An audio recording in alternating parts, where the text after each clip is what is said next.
Assalamualaikum warahmatullahi wabarakatuh. Hello, good morning student. How are you today? I hope you're always healthy. Bagaimana kabarnya kalian hari ini?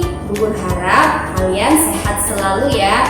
Okay, today we will study Islamic Education Chapter 5, Aku Cinta Nabi dan Rasul. Oke, hari ini kita akan belajar pendidikan agama Islam bab 5, Aku Cinta Nabi dan Rasul. Pelajaran buku dengan baik ya.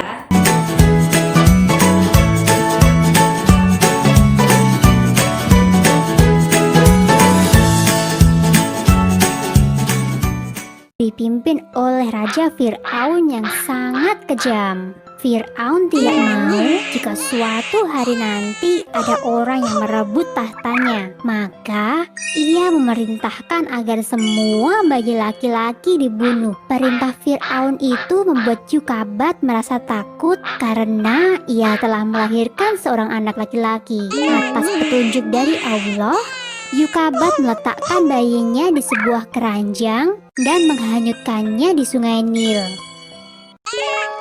Yukabat meminta agar anak perempuannya, Maryam, mengikuti kemanapun adiknya terhanyut. Dan ternyata bayi itu hanyut ke arah istana dan ditemukan oleh para dayang.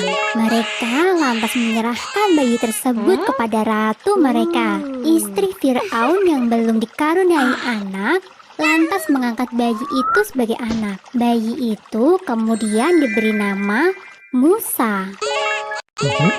Musa terus-menerus menangis dan tidak mau menyusu pada dayang istana. Akhirnya sang ratu mencari seorang ibu susu bagi Musa. Allah berkehendak maka jadilah Yukabat sebagai. Suatu hari, saat sedang berada dalam pangkuan Fir'aun, Musa kecil tanpa sengaja menarik janggut Fir'aun dengan keras. Ketika itu juga, Fir'aun memerintahkan agar Musa dibunuh. Namun, karena istrinya terus-menerus membujuknya, akhirnya Fir'aun pun mengampuni Musa. Musa dibesarkan dan dididik layaknya putra raja. Namun ketika ia dewasa, ia mulai sadar siapa dirinya. Ia bukanlah anak sang raja, melainkan anak seorang Bani Israel, kaum yang selalu ditindas oleh Fir'aun. Suatu hari, Musa melihat perkelahian antara seorang pemuda Bani Israel dengan pemuda dari suku Hipti atau suku Mesir.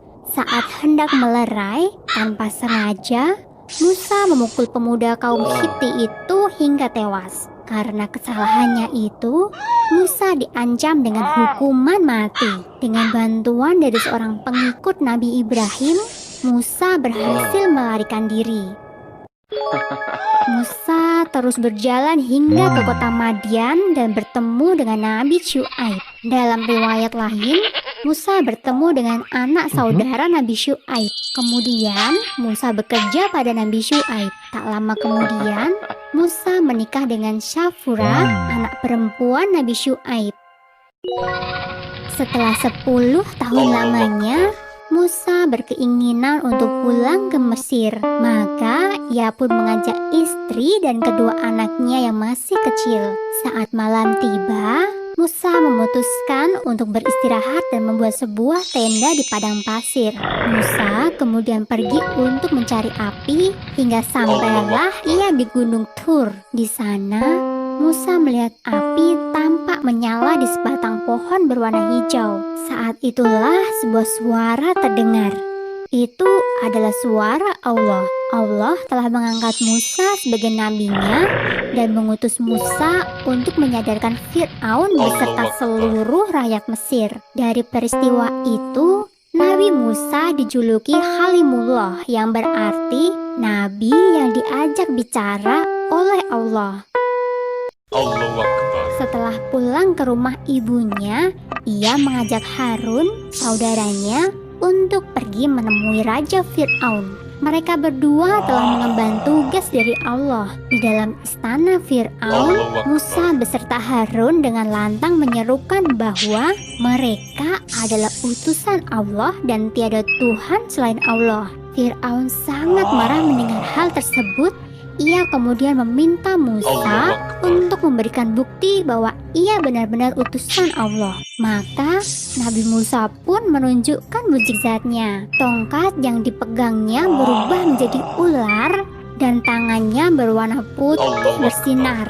Sebenarnya Fir'aun merasa takjub, namun ia tidak mau mengakuinya. Fir'aun lantas menyebut Nabi Musa sebagai penyihir biasa.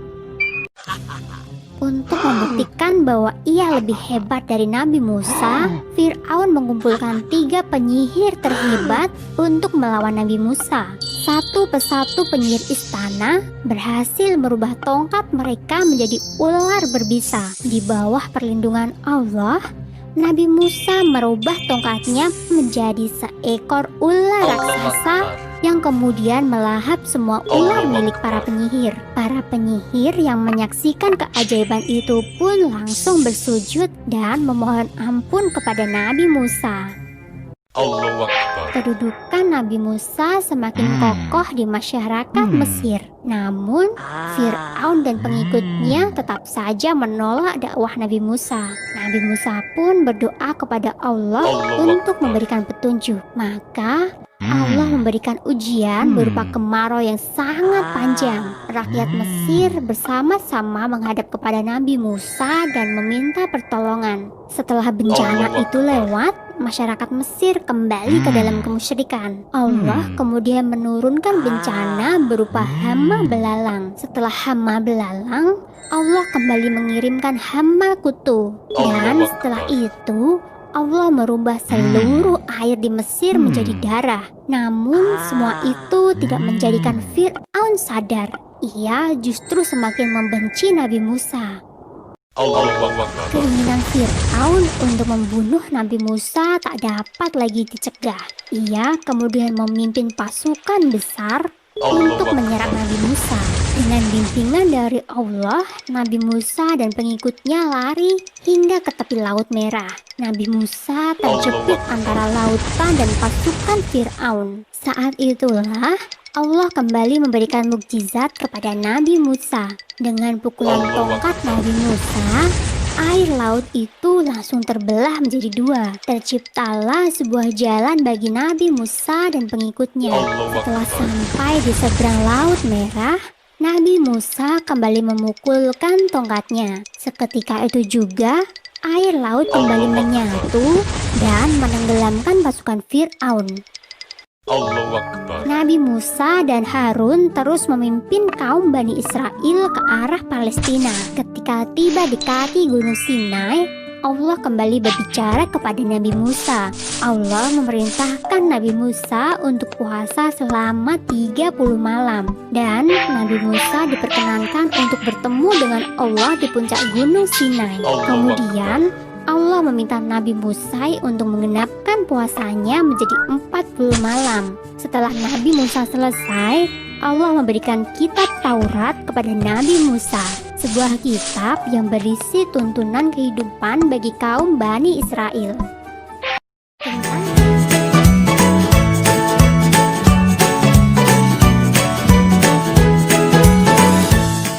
Harun alaihi salam adalah kakak kandung dari Nabi Musa alaihi salam. Kisah Nabi Harun menurut Al-Quran selalu disebut bersamaan dengan kisah Nabi Musa. Nabi Harun memiliki kemampuan merangkai kata dan lebih fasih berbahasa daripada adiknya. Karena itu, Nabi Musa memohon kepada Allah untuk mengutus Nabi Harun untuk mendampinginya dalam menghadapi Fir'aun. Setelah Nabi Harun dan Nabi Musa berhasil mengeluarkan kaumnya dari Mesir, kini tibalah saatnya Nabi Musa untuk menerima wahyu lagi dari Allah Subhanahu wa Ta'ala. Nabi Musa memerintahkan Nabi Harun agar menjaga umatnya, jangan sampai mereka menjadi tersesat. Nabi Musa lalu pergi ke Bukit Sinai untuk berkhalwat dan berpuasa selama 40 hari. Di atas bukit itu, Nabi Musa kemudian memohon kepada Allah Subhanahu wa Ta'ala, "Ya Tuhan, dapatkah aku melihat engkau? Allah Subhanahu wa Ta'ala berfirman, engkau tidak akan sanggup melihatku, tetapi cobalah lihat bukit itu. Jika tetap berdiri tegak di tempatnya, maka kau akan dapat melihatku.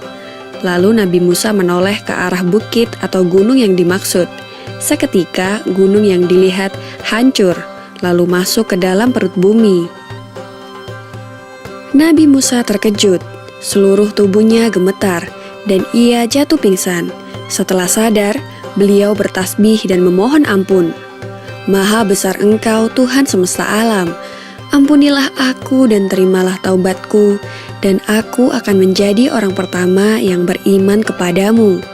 Selanjutnya, Allah Subhanahu wa Ta'ala menurunkan kitab Taurat yang berupa potongan batu, yang di dalamnya tertulis pedoman hidup dan penuntun beribadah. Ketika Nabi Musa turun dari Bukit Sinai, ia sungguh terkejut. Kaumnya ternyata telah tersesat. Mereka berpesta dan menyembah patung anak sapi yang seluruhnya terbuat dari emas. Nabi Musa segera menegur saudaranya, yaitu Nabi Harun, yang telah dititipi agar menjaga umatnya. Nabi Harun berkata bahwa ia sudah memperingatkan mereka, namun mereka tidak mendengarkan. Mereka menganggap Nabi Harun adalah orang yang lemah.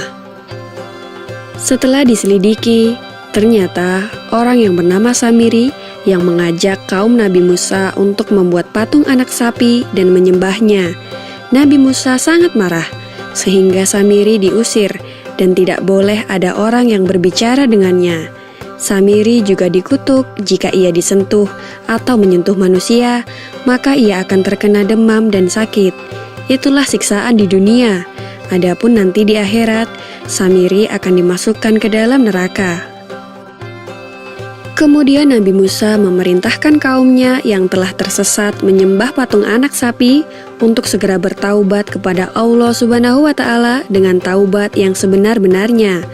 70 orang di antara kaumnya diajak ke Bukit Sinai untuk memohonkan ampun mewakili kaumnya yang berdosa. Setibanya di atas bukit, datanglah awan tebal yang menutupi seluruh Bukit Sinai. Nabi Musa dan kaumnya masuk ke dalam awan itu dan mereka segera bersujud. Ketika bersujud, mereka mendengar percakapan Nabi Musa dengan Tuhannya. Pada saat itulah timbul keinginan di benak mereka untuk melihat Allah Subhanahu wa Ta'ala. Setelah Nabi Musa selesai berbicara dengan Allah Subhanahu wa Ta'ala, mereka berkata kepada Nabi Musa, "Kami tidak akan beriman kepadamu sebelum kami dapat melihat Allah dengan terang dan nyata." Sebagai jawaban atas kelancangan mereka itu, Allah Subhanahu wa Ta'ala menurunkan petir yang menyambar dan merenggut nyawa mereka sekaligus. Nabi Musa merasa sedih melihat nasib 70 kaumnya itu. Mereka adalah orang-orang terbaik yang dikumpulkan dari kaumnya. Beliau memohon kepada Allah Subhanahu wa Ta'ala agar mereka diampuni dan dihidupkan kembali. Allah Subhanahu wa Ta'ala mengabulkan doanya. 70 orang yang sudah mati itu dihidupkan kembali. Nabi Musa kemudian menyuruh mereka berjanji untuk berpegang teguh dengan kitab Taurat sebagai pedoman hidup.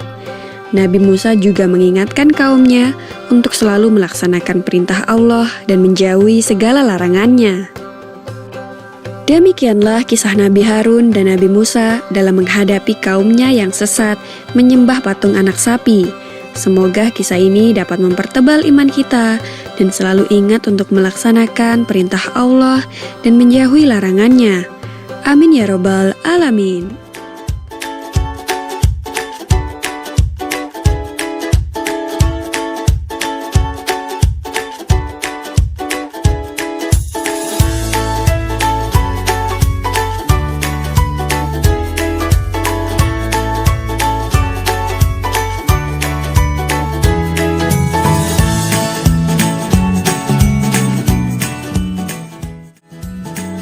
Okay, that's enough for today. Keep spirit and stay healthy.